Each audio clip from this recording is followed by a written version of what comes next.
Hello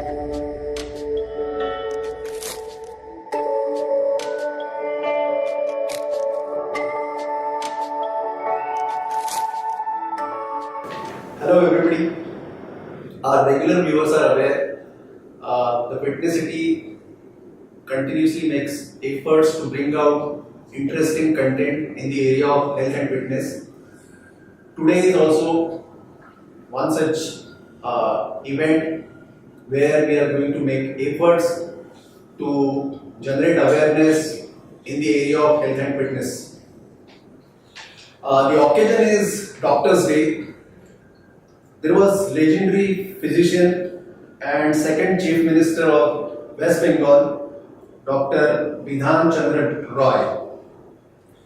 He was born on July 1st, 1882 and he died on July 1st, 1962.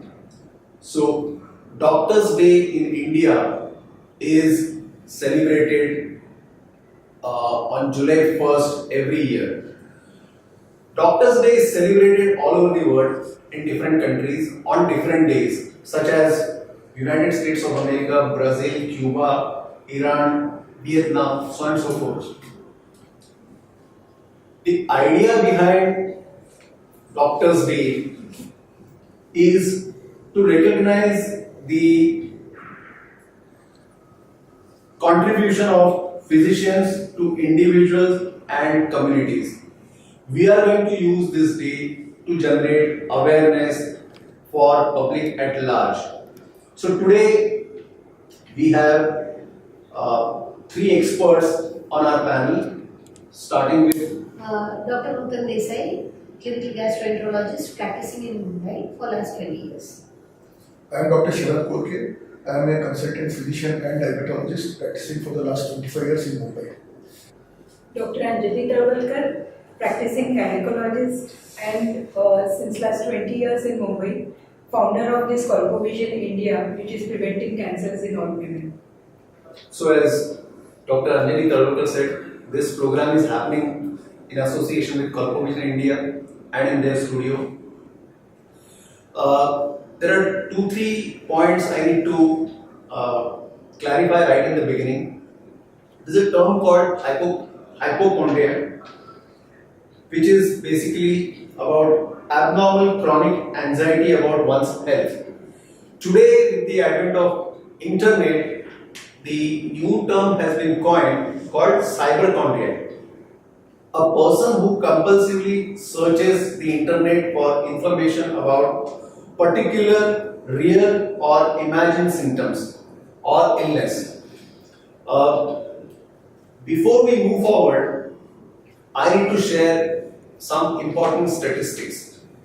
In 2017 in Lok Sabha, while replying to one of the questions, Minister of Health shared one interesting statistics.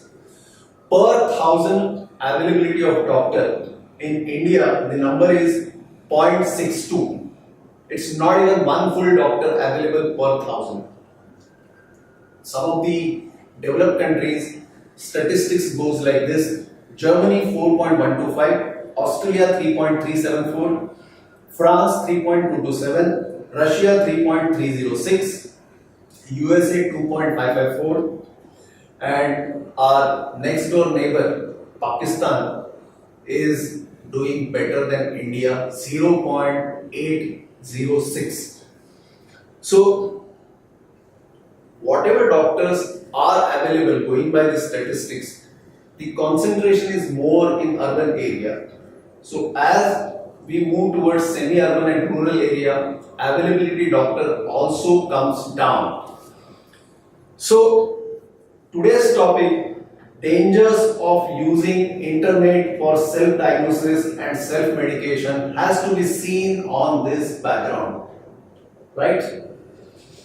So my first question, everybody Googles their symptoms, their diagnosis and their treatments, and that's enabled people to be a lot more knowledgeable according to them. So what are the issues associated with this practice? Why could it turn dangerous? I would like to start with you. It's a good habit that people have started Googling their symptoms. However, they have to remember that every information given on Google is not authentic, is not verified. Secondly, Google broadly discusses the symptoms and their etiologies. It doesn't give you a diagnosis. It takes much more than that to come to a meaningful diagnosis of your symptoms. On the plus side, because they do the Google search and are aware of the possibilities, it is easier for us to convince them to do the diagnostic tests or the need for follow-ups, or it is easier for them to accept a diagnosis if we make one and tell them that this is a diagnosis. It is easier for them to understand that. So when you use Google, you have to be careful. You have to remember that it gives you only a broad guideline, not a diagnosis, and it can take away precious time, which is important to make early diagnosis. Any other view? Or in addition to what she has said? Basically, I think Dr. Desai has painted a very nice picture of people Googling, and she has noted a positive aspect of it. At the same time, we have to understand that once a diagnosis is made and then the patient goes, reads about the disease and then asks us what investigation need to be done, then it definitely helps. But on the other hand, if a patient looks out for simple symptoms, like say for example somebody has a headache and he tries to Google out the cause of headache, but we find out that the cause of headache is as simple as something like a refractory error or lack of sleep or some stress, the patient directly reads about malignancies or a small aneurysm rupturing in the brain causing brain hemorrhage leading to a headache, and the patient goes into an anxiety mode and then comes in a panic state to the doctor. And it has been found, various researches have been done into this hypochondriac syndrome, and it has been found that about only 30% of the diagnosis is accurate when the first symptom is typed in a patient's internet search. So 70% of the diagnosis is inaccurate, which the patient picks up and then goes into a panic mode. Similarly, it was found in UK where they did a study, and they found out that about 20% of all the appointments were taken by hypochondriacs. So it resulted in a huge loss for the NHS. So these are the cons of Googling the internet for their symptoms. Any addition from your side, Dr. Anjali Talwalkar? Dr. Google has become quite vogue in our practices. We started off in suburban areas and we started off in municipal hospitals wherein we had a battery of tests and all our expertises were used in getting or closer to the diagnosis. Nowadays, as Dr. Nutan said, patients already arrive to the diagnosis. Sometimes it is better to explain about the disease to them because we do have a little medical terminologies which we are using, and Google probably gives them an insight into their own illness. But along with that, there are a lot of trouble this Dr. Google is giving to us day-to-day practitioners. Like for example, a patient is asked to come after 15 days and given a proper treatment and all that, just because she dreams that, oh, she's really getting into a problem or a slight, I'll just give you a direct example of a lady who's pregnant and she just knows that, like we have told that you're in your last part of pregnancy, you need to monitor the baby's movements, you need to know if you have any different kind of symptoms, like do you feel uneasy or anything. Now this patient goes back home and she starts counting each and every movement of the baby and then feels good that, oh, I'm really doing good.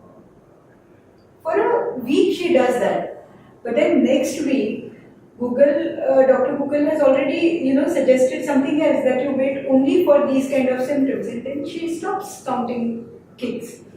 Now that is when 2-3 days go in all that. See, everybody has today's stressful life. Lots of things, multitasking has to be done. And then she sometimes has come back with a stillbirth because the baby's movements were not counted or not even bothered, that. So somewhere here, I would just like to say that one-to-one connect with patient, that how we are trying to establish Similar, when my patients are coming, the baby and mother should have one-to-one connect. It cannot be, told by internet that this is the way to nurture your baby, which is right inside you. You have to feel that. And from other side of the desk, I will tell you, we all are trained into managing the patient. So when we are managing the patient, we are managing their problems, their symptoms, their psychological health also we look after. We look after their particular problem as well. But when they have lot of all these Google things coming, then we are just ruling out, no, this is not that, no, this is not that. So this is what is the entire conversation going along with the patient. So that is where we are also finding it difficult to negate a lot of things and tell them that, oh, this is the problem with you. A lot of things get missed out on that day. If I ask you to recall the number of patients visit you, out of 10 patients, how many you feel are regularly checking internet while the treatment is going on? About 4. About 3. And one more thing is, you notice that the younger generation is more tech savvy, and that's why they do more of these Google searches rather than the old generation. In my practice also, yes. In fact, there are times when we are sitting and we are connecting to the patient, and even patient's husband, by the time we are talking to patient, the person accompanying is already Googling what we are talking, what symptoms we are discussing, what treatment is being written. So, all those things are actually being done and practiced. And then, sometimes I make it a point, when we put a Doppler on babies for babies' heartbeats, make it a point to tell the attendant with the patient, this is baby's heartbeats, listen to this, instead of just trying to divert their attention from their mobiles. So about 3 to 4, and number is growing. So about 30 to 40%, and it's only going to go up. So we can't wish away this issue. We have to basically deal with it. So what has to be told to them is that nothing can replace the amount of experience, the teaching, the number of years that has been spent into teaching that particular doctor to become a doctor, and then the experience of doctor, that cannot be replaced by Google. And in medicine, it is never 1 + 1 is never 2 in medicine. So that needs to be proved. In fact, my next point is the same. It is a time for this August panel to elaborate why the internet cannot replace experienced, practicing, fully updated medical practitioner. If Google was to do everything, then there wouldn't be a need for making an analysis. As I first said, that Google gives you a broad idea of the cause of your symptoms. It doesn't come to a diagnosis. So to put the 2 + 2 together, to relieve the unnecessary anxiety, like Dr. Kolke had said that headache can be because of lack of sleep, headache can be because of hunger, headache can be because of brain tumor or brain hemorrhage. To make the differentiation between the two and to understand the urgency of what is to be done next, you require somebody who's experienced in handling headaches in different age groups, different settings, and understanding where there is a need for intervention and where there is just a need for counseling. And that is something that cannot come from machines. It will have to come from an experienced clinician. Yeah, basically it is necessary to have a one-to-one interaction. Like some message is sent on WhatsApp, you cannot convey feelings on that message. Similarly, when a patient searches on the Google, says that causes of chest pain, it might show heart attack as the first cause of chest pain. But whereas if the patient comes to me, the moment he comes to me and the way he comes to me, the way he puts his hand on the chest, whether he puts it in the center of the chest or whether he puts it at the side of the chest and points it with one finger, I can make out without getting off a chair, without asking a single question, whether this patient has a heart attack chest pain or this chest pain is just related to some bone pain or some lung pain, which the Google can't do. So for this you need an experienced doctor, you need a one-to-one interaction, you need to personally visit your doctor, explain your symptoms. The doctor has to see your emotions, under what context you have had these symptoms, and then analyze what the cause of these symptoms are.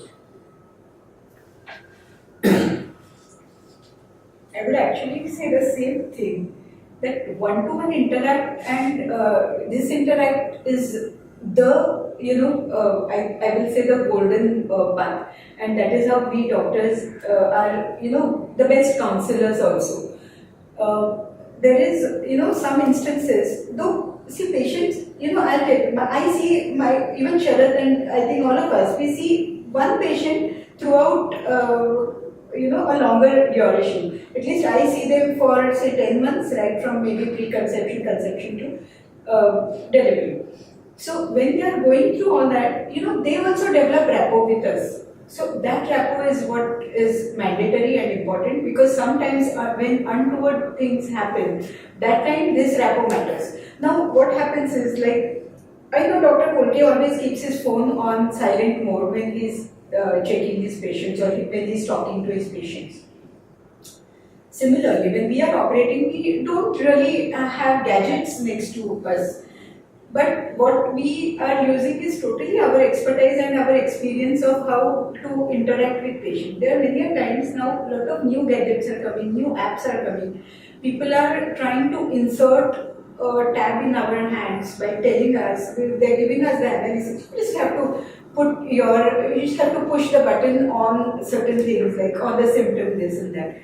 But for us doctors, that eye connect with the patient gives us the entire diagnosis. Why do we really start looking at other gadgets and start doing it? I don't know. Somehow I feel that personally, that one-to-one interaction with patient will really satisfy the patient also, will treat the patient also better, and it's good for our health also. Also, in patients who have chronic disorders, hypertension, diabetes, liver disease, kidney disease, when you are with one physician who's looking after you, he knows your symptoms and your progress and disease so thoroughly that if even in the middle of the night you call him up with one non-specific symptom, he will know whether to tell you to take a tablet and go back to sleep or to go to the casualty and get yourself admitted.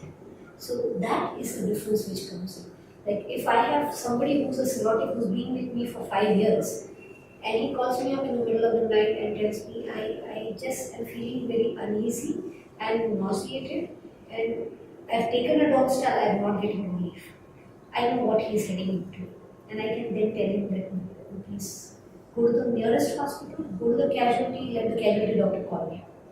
So these are the things which are important, which machines cannot do. So there's this role of experienced and updated practitioners who has developed knowledge over the period of time, and more importantly,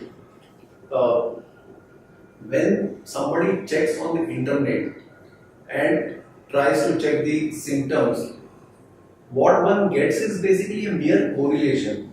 It is very difficult for one to get detailed causal analysis, and correlation and causal analysis are two different things which many people, in fact most of us, do not realize. So would you like to elaborate the difference between a mere correlation of symptoms and causal analysis? See, that's what exactly happens when a patient, we have to look at the patient as a whole.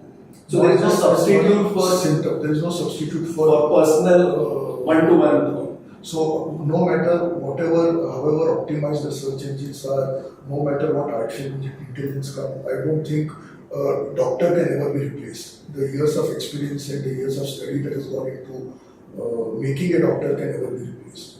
Even in telemedicine, you require somebody looking at you through that screen to make out what is going on. So you will require a person.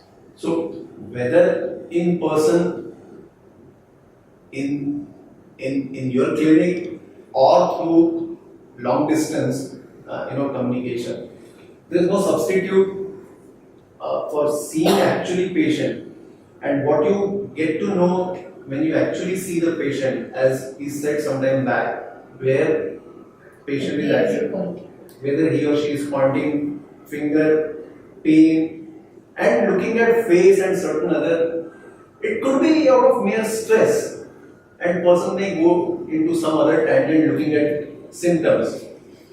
So, do you know any particular case which you could highlight how it could actually take a dangerous turn? This habit of Googling.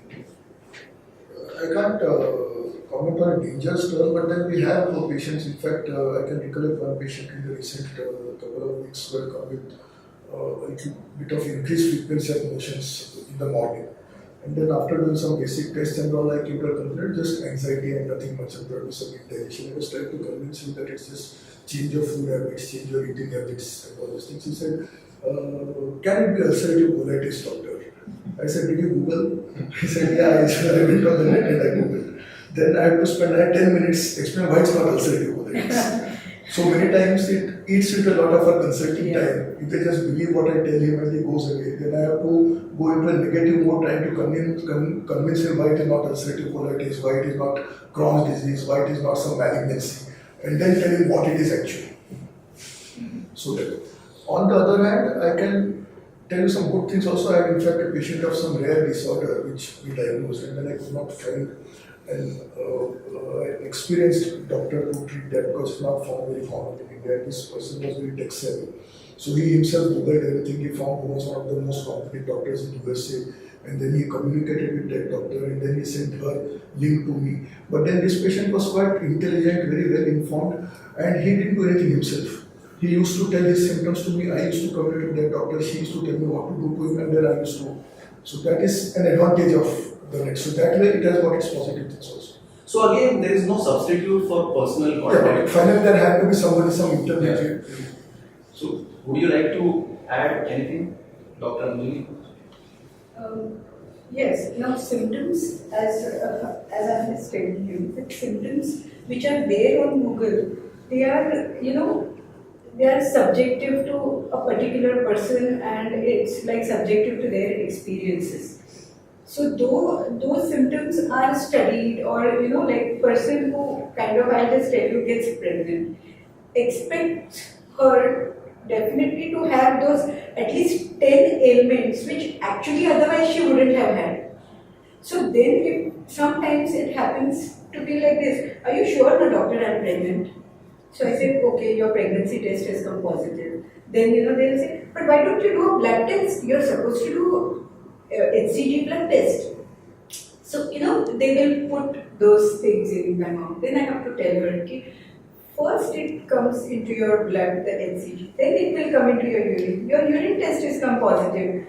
Fine, let's hold on, wait. So what has happened is that because of so much of reading that goes on, there's a lot of increased kind of interventions also. Let's see there are patients coming in with early sonographies, wherein you can't even see where the baby is and you can't even see where the baby's heartbeats are. So unnecessary, that amounts to 2 weeks of anxiety, because then, see, in my branch, what we call it's wait and watch.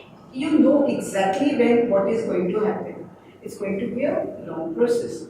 And that needs to be conveyed again with one-to-one. Now similarly, I'll come to the other side end of this. You tell a patient is having some, after 8 months or so, has say expensive complications like blood pressure. She develops a gestational diabetes also. Her feet are swollen, she gets hypoproteinemia. Baby starts showing some symptoms. Her systems start deteriorating. Now then that is a time when we start talking to patients. We are telling the patients have already studied all the symptoms and come, am I going into some bad syndrome? And then I tell them that yes, you have some chances that it really can turn into bad things. We are trying to protect. We have a team of people who will be handling your case and everything.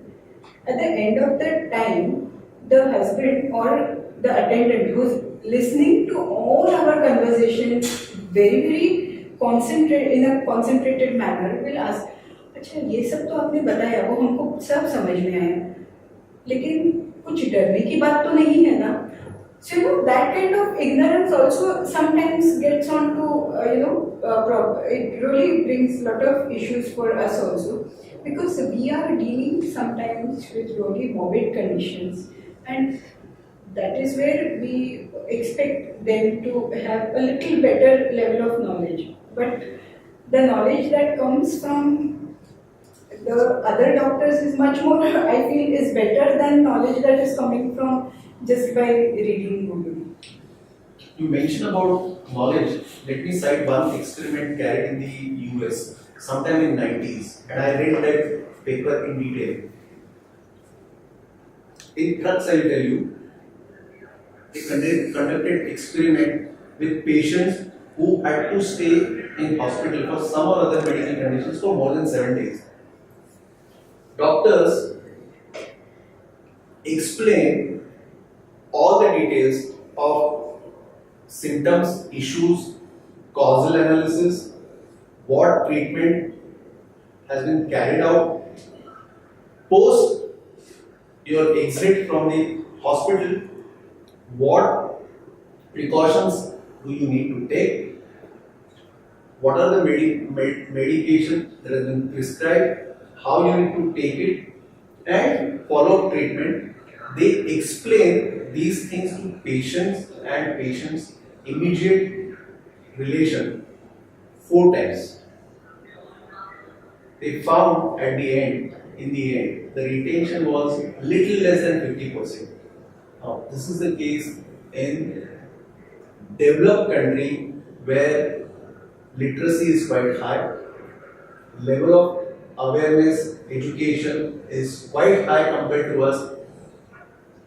On the other hand, in India, one complaint that we get to hear from public at large is Doctor बात ही नहीं करते, Doctor explain नहीं करते. The issue is like this, that in India, people don't have respect for other person's time. So what happens is with one patient, there will be 5 different characters. Initially, you explain to the closest relative. After you finish everything, अब 2 minute रुकेंगे, मेरे चाचा का लड़का बाहर खड़ा है, वो ज़्यादा जानता है, उसको वापस बताएंगे. After that, मौसी का लड़का है ना, वो फोन पे बात करेगा, आप प्लीज बात करेंगे. So you cannot eat into a consultation like this. And if you refuse to do this, then doctor बात नहीं करते. The other thing is, sometimes the questions are absolutely useless. In the sense, like Anjali said, when you explain everything, the chance, risk of mortality, the morbidity, the need for ICU stay and things like that, the last question that comes in is, जान को कोई खतरा है? So what have you said up till now? Your patient is in the ICU. What is the relation of Sita with Ram at the end of it? End of the whole Ramayana. When you come out of the ICU, you tell that your patient is on the ventilator, he's on 3 different type of supports for his blood pressure, is currently in coma, he might require a dialysis shortly, and the chances of him coming out of this condition is less than 10%. At the end of it, same question. जान को कोई खतरा है? We really don't know what to do.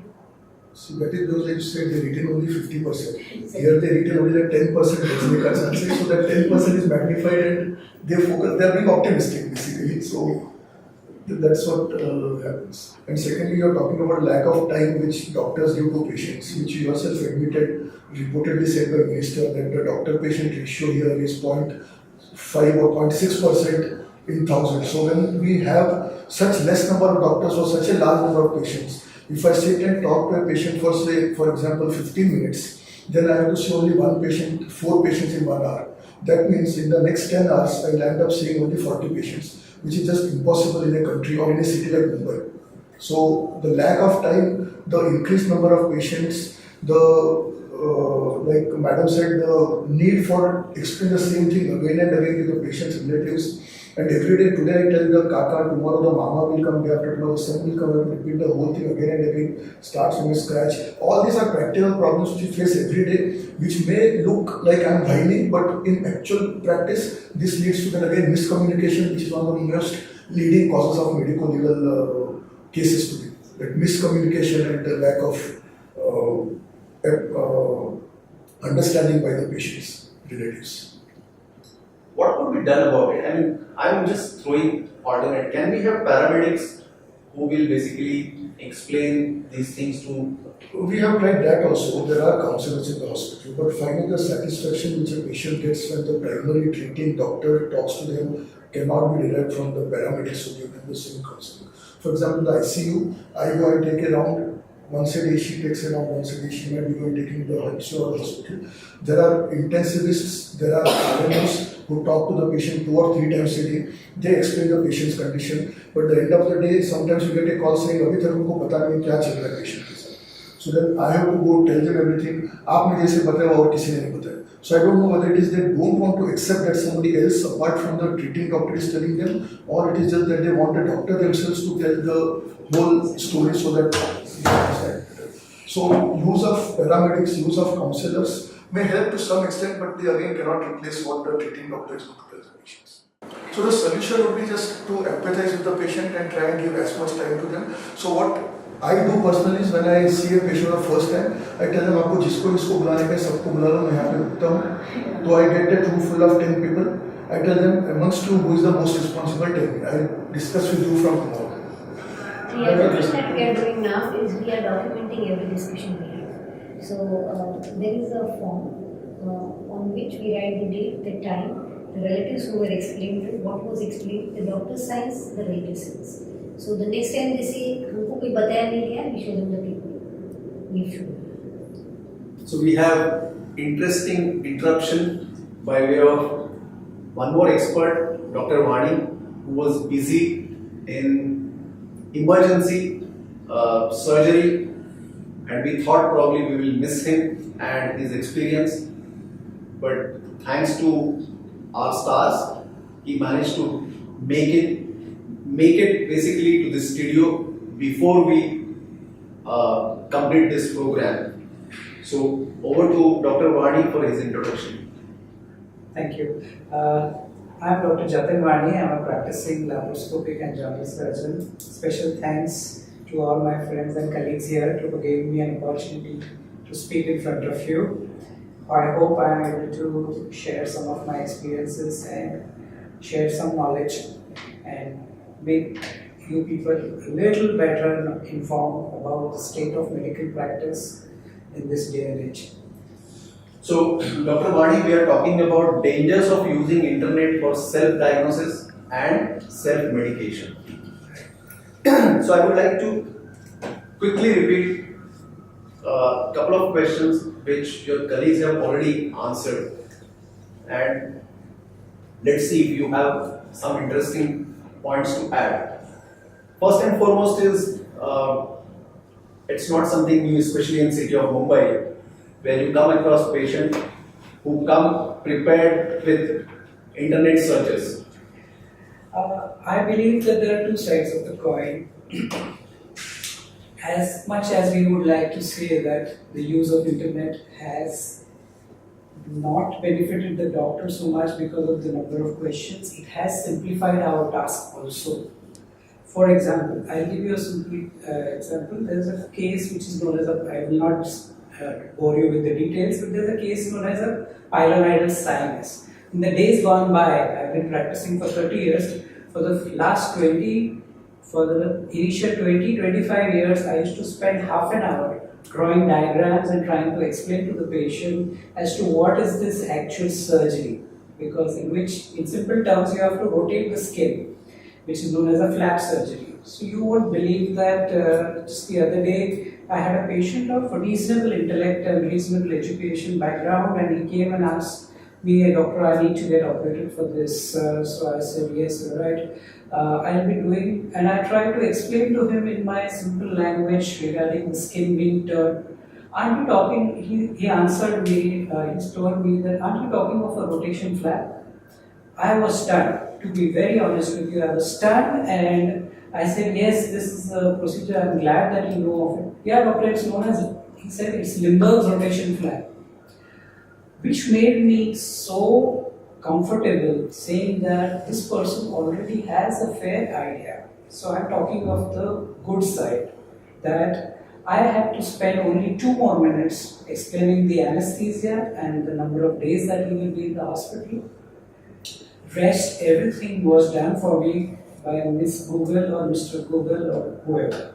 And believe me, that the patient, when I said those same words which he has read, it made him very, very comfortable. So in the same way, there are people who read a WBC report or a CBC report, as we commonly say, because there are so many headings in that. Headings which we also do not spare more than a millisecond scanning it. But because they know about it, they will read and they ask questions which sometimes are really, really difficult to answer. So there are two sides of the coin to it, and I would say that a person with reasonable intellect, if he has read and come about the illness on the Google, it may make us, especially a surgeon's life a little easier, because the complications also become easy for him to understand that this can go wrong, that can go wrong. Also, the approaches to a particular surgery, like there are some things which are known as minimally invasive, or laparoscopy, or endoscopy, or keyhole, या laser का operation in colloquial language. It becomes easier for them to understand if they have read it a little bit and come.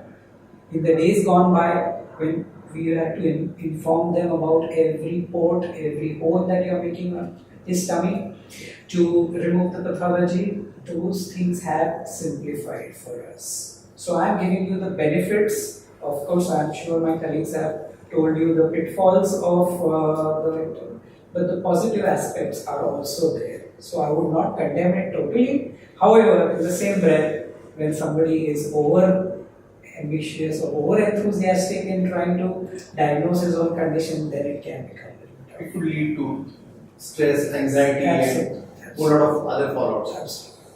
What is the number of patients you see out of, let's say, out of 10?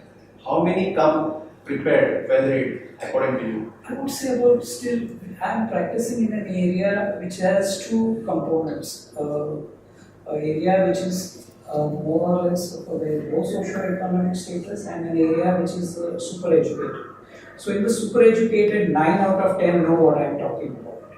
While in the other category which I just mentioned, I would say less than 5% know what I am talking about, as far as internet is concerned or Google is concerned. So I'm dealing with both ends of the spectrum, and I got to be prepared for both ends. Yes, and I think that is going to continue for a fair amount of time. Maybe in the next 2 or 3 years, this lower end spectrum might change a little bit towards the, but yeah, that is how I would say.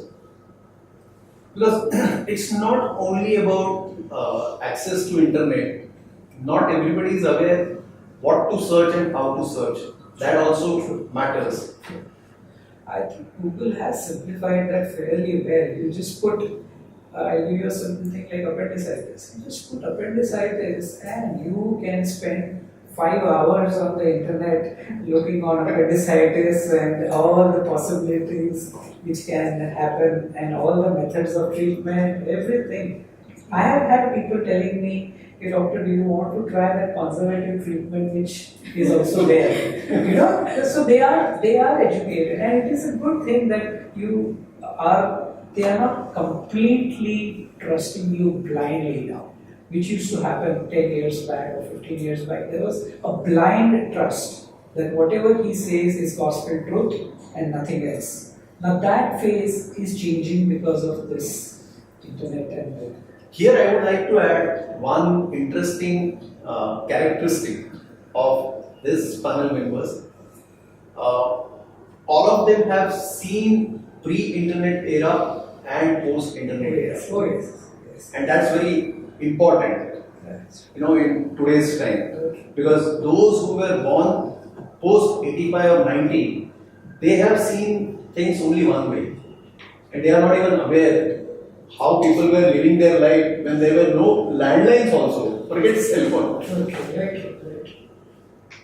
Okay, so my next question is about some doctors who did not follow their professional ethics, goof up certain things, and face media trials. And those media trials were highlighted. public at large saw those trials and they concluded in whichever way they wanted to. And it has got very negative impact in today's era, especially in today's era where everything is being highlighted disproportionately. So, how do you like to react to such cases where people get panicked, looking at some goof-ups created by doctors, surgeons, and experts? Okay, I would say that the basic fault lies in the level of communication. If I know it's very easier said than done, but if there is good communication between the initial contact between the patient and the doctor, the initial contact I feel makes a world of a difference. The patient forms an opinion about you in the first 30 seconds to 1 minute. The way you talk with them, the amount of empathy which you show towards them, the amount of time you make them feel that is going to be devoted to you and only you.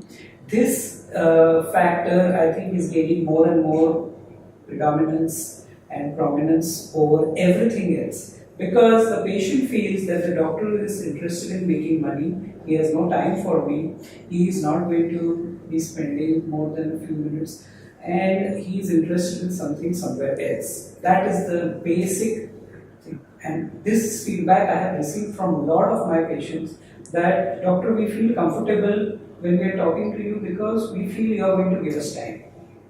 And if we are able to do that, having said that, if the number of patients waiting in the casualty is 50, and if I am going to devote half an hour to one patient, I make him happy but 49 unhappy. So there is a cross disproportionate ratio between the doctor and patients. If we can somehow change that, or we have something known as a hour shift duty. Say 8 hours you have to do your job. However, we as residents have spent 7 days consecutively on call, and there is no shift duty unlike the Western culture. The Western culture, the working, everybody wants the treatment from the Western culture, Western countries, while they have not realized that over there, the amount of free time that the patient has. My brother, who is a practicing gastroenterologist in USA, says that he has to devote minimum 25 minutes per patient, and it is logged. If he devotes less than 25 minutes per patient, then it is reported. Here, his OPD, if he devotes 25 minutes per patient, he would not see his bed ever. He would not see his lunch plate or dinner plate ever. So the number of patients which we are dealing with is so much. That ratio, unless we change that, the more number of municipal hospitals are needed, more number of primary healthcare centers are needed, more number of residents are needed, which we do not have. They only highlight that this resident spoke a little rudely to this patient, and the news cameras and channels are ready to pounce on that. I agree with you, doctor. Right in the beginning, I mentioned the statistics, the total disproportionate ratio, doctor per 1,000 is less than 1 in India. 0.62 is the statistics. Whereas in developed world it is about 2.5. Having said that, we do not get to see action taken by professional associations or professional bodies against hiring medical professionals. I am not saying that every action taken by professional body should be seen by public at large, but at least some demonstrative effect has to be seen by public at large. That law will do its own, it will take its own time. Whatever happens over there, media trials you can't stop today. Wherever they see news value, they are going to do their jobs. But professional associations, professional bodies, they should be doing their job. And some action has to be taken against. After all, you can't say that there is no doctor who hasn't done any mistake intentionally. Unintentional, of course, is a different area altogether. So there, I beg to differ with you. And how would you like to react to it? I have still not understood what exactly My you are point trying is- to say.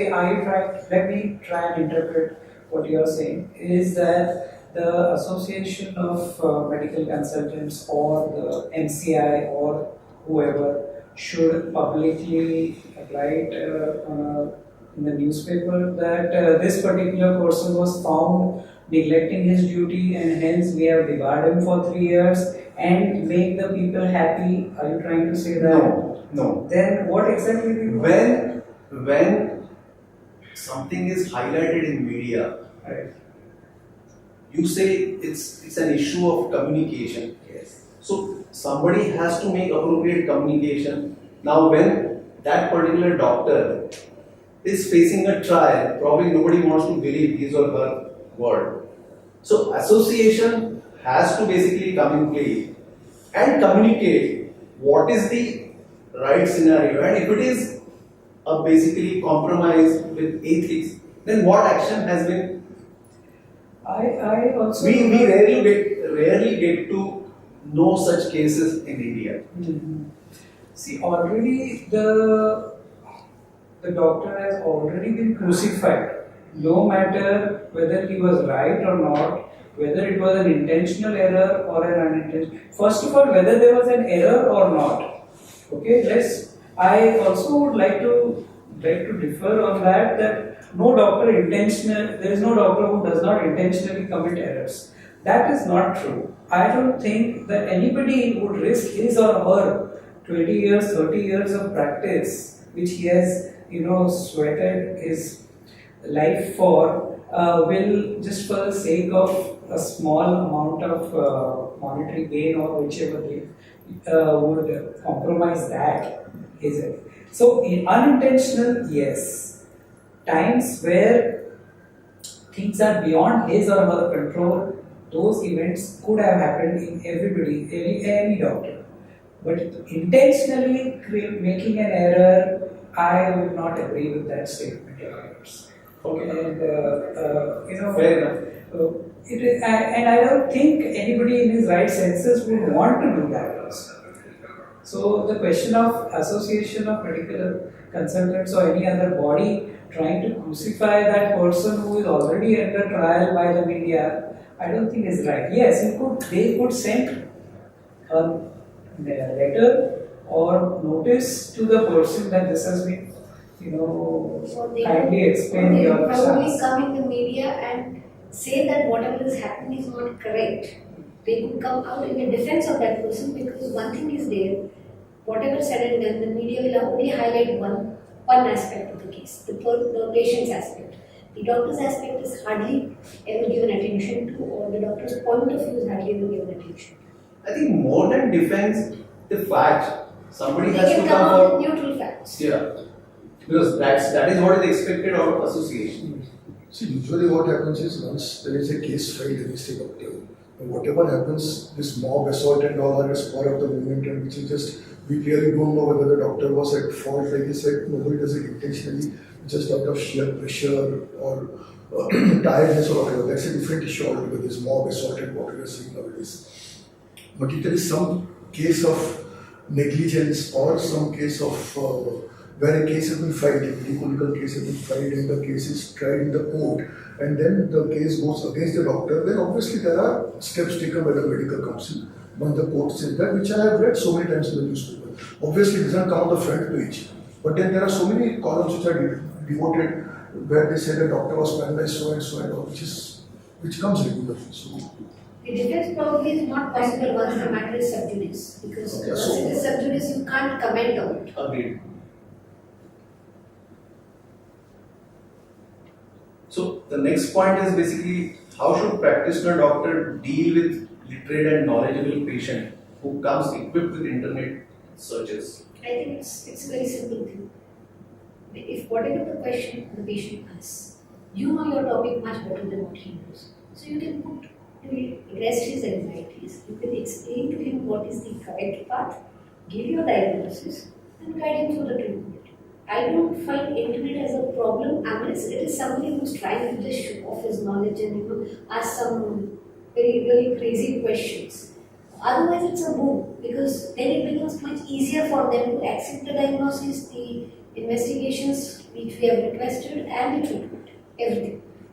Like what Jatin said, if a patient have had a specific diagnosis made, he has typed a diagnosis, seen, and it's very specific. The two examples he cited are very specific patients with specific indications, and they know where they're going through. But somebody like types just chest pain or headache, and then comes to me saying that see what happens in this type is. I get somebody who tells that he has headache. I try to convince him that your headache is not serious. He says, no, it could be tumor. Can you get an MRI done for me? I would try to tell him, no, it's not needed. But get it done. Then they will tell, can you admit him to everything because I will reimburse? I'll get it reimbursed. Then to tell him that if I admit you and do an MRI and the MRI comes normal, you will not get that insurance thing. They have to understand that they don't understand. So on one hand, sometimes you come to the consulting and then they ask me, I try to dissuade them. But there are so many patients who get admitted directly in the hospital. My RMO doesn't know what he has got admitted for. So he says that he has got a headache. He says that he has got a severe headache. The RMO admits him. I go to the hospital next day or the same day, see the patient, and then tell him that you don't have anything, you do not have to get admitted. He says, no, मेरा insurance है सब cover हो जाएगा. आप मेरा एक MRI कर लो, आप पूरा body check कर लो, पूरा body का MRI कर लो. You see it so often, and then the whole problem begins. And this is quite criminal on the part of people. Yeah.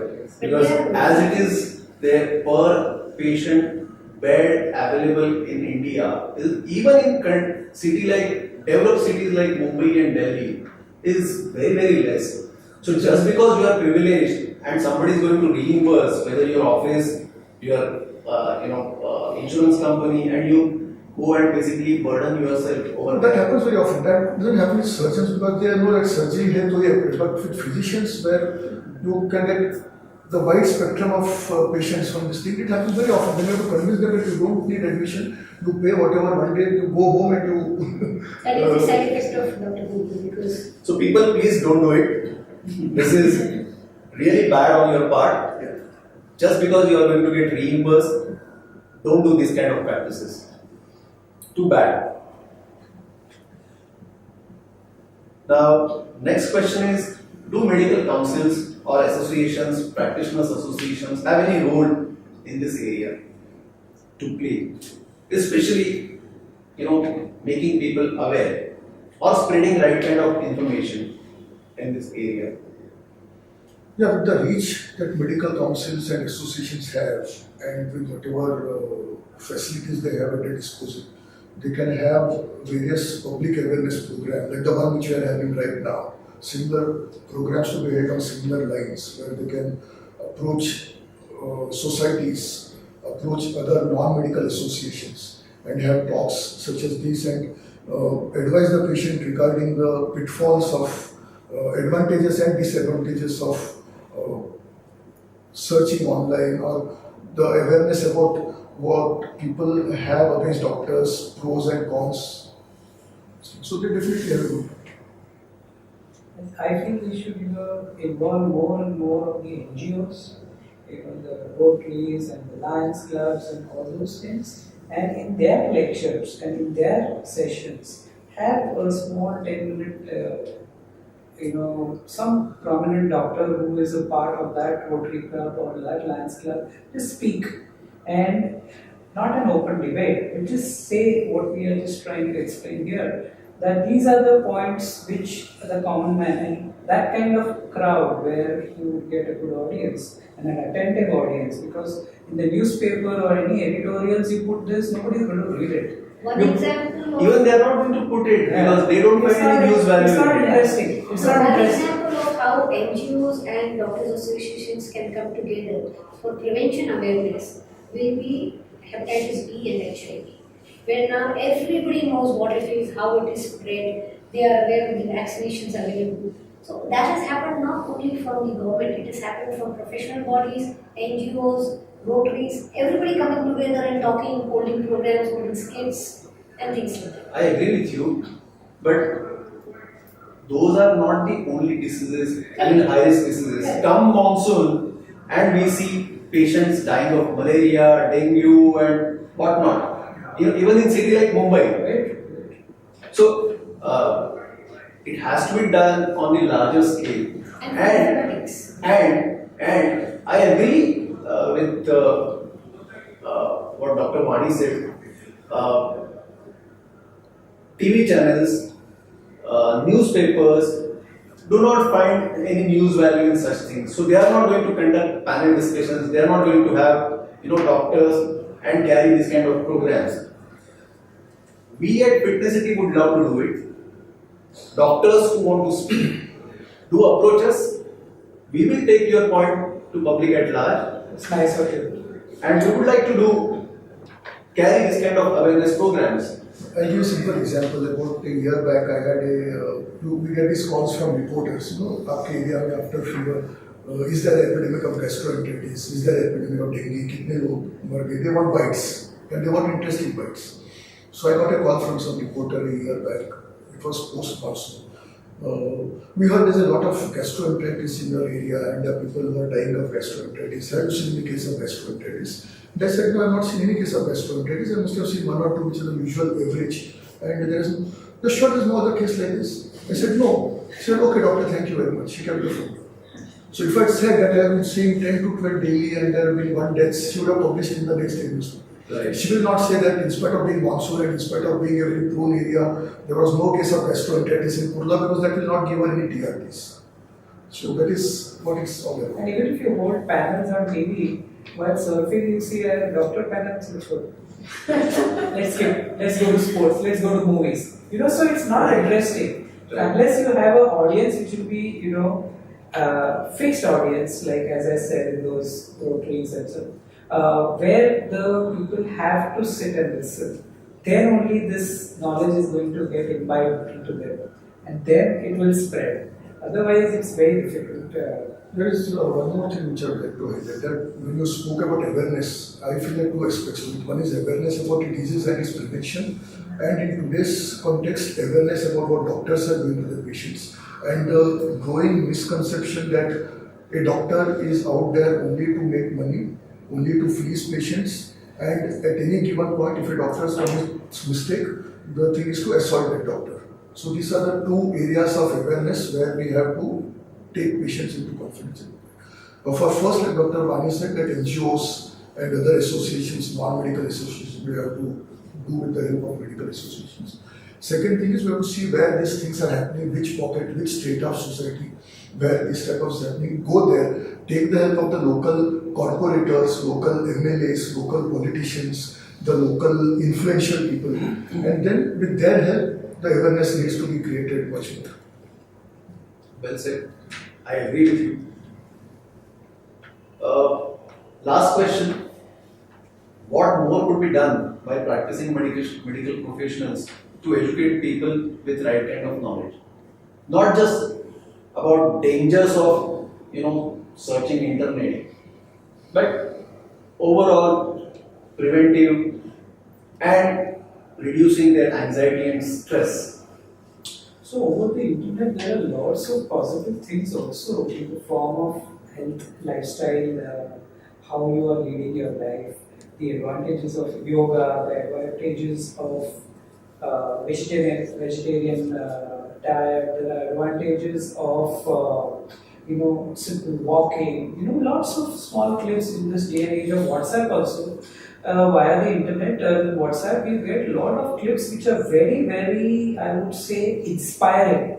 If you go through them, and the benefits which the internet gives you, that by walking just for say 20 minutes, you are eliminating so and so, and you're burning so much calories, and this particular diet of whatever is harmful for you, this is so beneficial. All this for a person to read a health magazine is not very common, but when it comes on the phone or when it is on your laptop, it is much easier to absorb. So I would say that it is doing a lot of good. Of course, you have got to be receptive. If somebody does not like the side effects of French fries, he will not read what he, or he will read and turn a blind eye towards it. So it depends on the individual also. He should be receptive. But yeah. Since I have been doing a lot of preventive awareness, I will just share one thing. It has been a difficult task. I have been in this field of prevention since last 7-8 years. We started doing colposcopies in the field of cervical cancer. Not many people really have come. So then, different approaches that when we can try is like the person who's coming to you with illness, their attendants, anybody in the family who has had similar disease, like say the worst disease like cancer. But when these kind of population is coming to you, so we can just simply tell them that there are some preventions available. Why not you just go through them? And that is when they at least have little more receptivity. See, when they are actually picnicking and you try to tell them, oh, you've taken cervical cancer vaccine, nobody's bothered. They're going to have campfire. After that, they're going to have a nice session of drinks. You cannot just tell them that, oh, your liver can have XYZ problems after, or it could be the morning after when you're going to have a severe gastric trouble. So the thing is that when they come to you with certain things, like some diseases, obviously everybody is seeing that kind of patients. We try to educate them about prevention also. And I think we all have been even practicing that in one way or the other. Like for example, a patient who's about to deliver, or she comes with those delivery pains, and that time we do tell them that abhi dusra bachcha jaldi nahi hai, copper T laga lena. Yeah, we try to educate them at the same time. But what happens is that they don't come back for copper T. They don't come back for prevention. Then at times it becomes so that the termination of pregnancy takes the more prerogative. So that happens easily here. So the doctors, when we are talking to patients and when you are representing public at large, from my brand side, I would say that prevention is going to be the cure. It is what each of us doctors are trying to practice. So try to find more preventive measures on Google and then approach us. We will give you the right, way to walk towards the preventing diseases. A more healthful way of living is what should be there. See, I'll tell you, on the eve of No Tobacco Day, World No Tobacco Day, I was talking to one of my friends who had to basically quit smoking and addiction to tobacco. He faced tongue cancer, he was operated, and he survived. It was one of the worst calamities he faced ever. He was reluctant to write about it. So when I told him that even if one person decides to quit his or her addiction, reading your story, it's well worth it. So same is true about such programs. And the good thing about carrying this kind of program with the help of Colpovision India, this video, once it basically goes and sits on YouTube, a person could have a look at it at his or her own, preferred time. Sure. So that's the beauty, of technology, today's technology, which offers us. And this is the third panel discussion we have conducted with the help of Colpovision India. Previous two videos are available on YouTube, and I would like to request viewers, please do have a look at it, go through it, comment, and suggest topics where you would like to have such discussions or any kind of content you would like to have. And also doctors who would like to speak, who would like to have dialogue, or who would like to have communication with public at large, more than welcome to the Fitnesity. Thank you. Thank you. Thank you all. Thank you.